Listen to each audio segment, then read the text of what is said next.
I'm going to play a video clip of a man explaining time and distance to his wife. Alright, we're traveling from Logan to Boise, and I just proposed a math question to my beautiful wife, Chelsea. And the question, very difficult to calculate, is if you are traveling 80 miles per hour, how long does it take you to go 80 miles? Okay, what do you think, Chel? Let's go through the process. What do you think? Well, if I run the mile in about 9 minutes... Wait, what about the tire turning thing you were talking about? You think that affects it? Well, I'm just guesstimating probably about... It turns about 400 times in a mile. That's just guessing calculations? Yeah, I don't know how you would work that out. It can be tough. Yeah, so... I don't know. Because if I run a mile in like 9 minutes, then... I mean, but that's when I'm out of shape. When I'm really in shape, at like 7 minutes is when I'm like really in shape.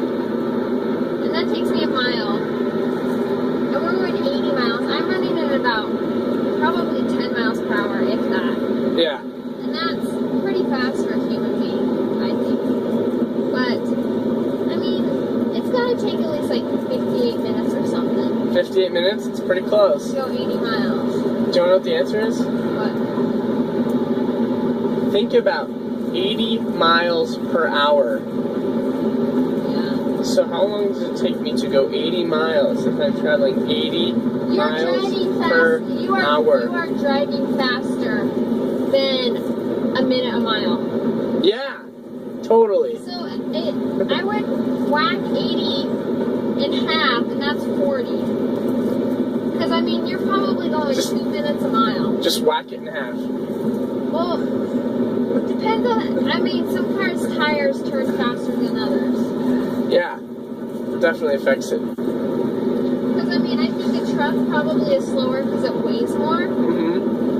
But I think it also matters if your car's a stick or automatic. Okay, Chal. What? Think about the term miles per hour. MPH. MPH. So if I say I'm driving 80 miles per hour, that means I'm going to go 80 miles in an hour. No, you are not, because you are driving faster than a mile a minute. I can run 1 mile in 7 minutes, and that's a 10. Okay?